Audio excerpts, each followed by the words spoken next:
Alright, I'm going to tell you how to winterize a Mercruiser 3 liter or an OMC 3 liter. Pretty much the same thing. First thing you want to do is put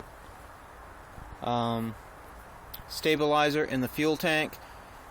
Spend the extra money, put the blue stabilizer, the one that kills the ethanol, and run it for about 10 to 15 minutes. Don't forget to hook up water to your outdrive, or just put it in the last fill up. If you don't feel like filling up your boat at the end of the season, put a little bit of dry gas. That'll eliminate any water. Next step is to drain the block. This typical engine just has a quick disconnect, and you can just lower that. If not, there's only two. There's a drain plug on the side of the block, and there's one right underneath the manifold. There's only two drain plugs on this engine. So just drain it, let the water all out, then put your plugs back in. Next step, and the reason I do this instead of hooking some rig to the outdrive, this uses a lot less, and this is guaranteed that the non-toxic antifreeze is going to get in there. Just disconnect the three hoses. 1, 2, 3. On the OMCs, this hose that goes the outdrive is located on the other side. You're going to use non-toxic antifreeze. You're going to pour it. You're going to pour it into this until it comes out of that. You're going to pour it into this bottom hose until it comes out the outdrive. Same thing with the manifold. Just pour it till it comes the outdrive. Before you put your hoses back on, put some grease in there, so it'll make it a lot easier the next time you do that. The next step will be to fog the engine. So you're going to take out all the plugs. It's easy to just do one at a time so you don't screw up your plugs. And you're going to use this stable fueling. Use the little hose there. You're going to squirt it into each cylinder. And after you do that, put the plugs back in, put the wires back on. Disconnect the coil wire and click the engine just for 2 or 3 rotations. Then put that back on. The next step is you want to check your outdrive. Oh, let me get down here.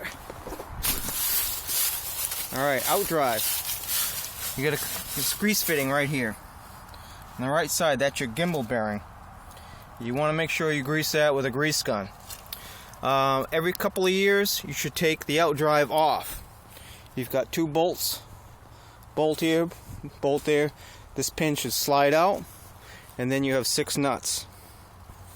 And this will just slide right off. On the Mercruiser, you want to put it in forward. The OMCs you can leave in neutral. And the reason you want to take this off is the U-joints inside here. There's 2 grease fittings. And you want to inspect it, make sure there's no oil leakage into here. And then put everything back on. If you can't get the splines to line up, pop the propeller in gear. You can do it manually with that, and just turn it slightly. Just turn the prop slightly and align the gears. If you're really having a difficult time, spend the extra money. It's only like $30 online to get the alignment tool. It's just a big long metal rod that shoves right in there. And after you shove it in there, take it out, and the outdrive should just slide in smoothly. Another thing you can do is on the bottom. There's a screw right down here on the bottom. Take that screw out, take a look at your oil. If the oil looks good, then don't do anything, don't change it. If it looks a little bit milky, then you want to change your oil. So the way you change it is put a drain pan under there, undo that, and then you have your filler cap.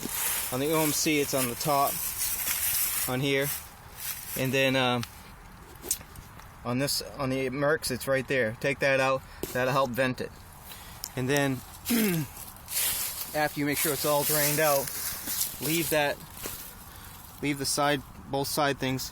And then at Walmart, you can get the attachment that fits right in there, and it's like a pump, just like you're pumping soap. Except I found it easier to turn the bottle upside down and then pump it like that, and that'll force the fluid in. You want to force it in this way, and you keep doing it until it comes out the side vent hole. and that's all you have to do to change it. But if you think you're getting a fair amount of milkiness, then you're probably going to have to replace your seals. But a little bit of milkiness is not going to really bother the outdrive. And in some cases, if you leave the outdrive in a down position and you crack the bottom screw, you get a little bit of water, and the water will settle down. You can let the water drain a little bit and put it back in and just keep checking it. But you should get your seals placed. And also, when you're storing the boat, leave the outdrive down. That won't put any stress on the boots. Another thing you want to do during the winter, it's the number one reason steering cables go bad, is from lack of use. If you got your boat all sealed, at least get in there and move this back and forth. Do that 2 or 3 times through the winter, and that'll keep your steering cable good motion. And the last thing you want to do is you're going to cover your boat, and I'll show you that in a later video.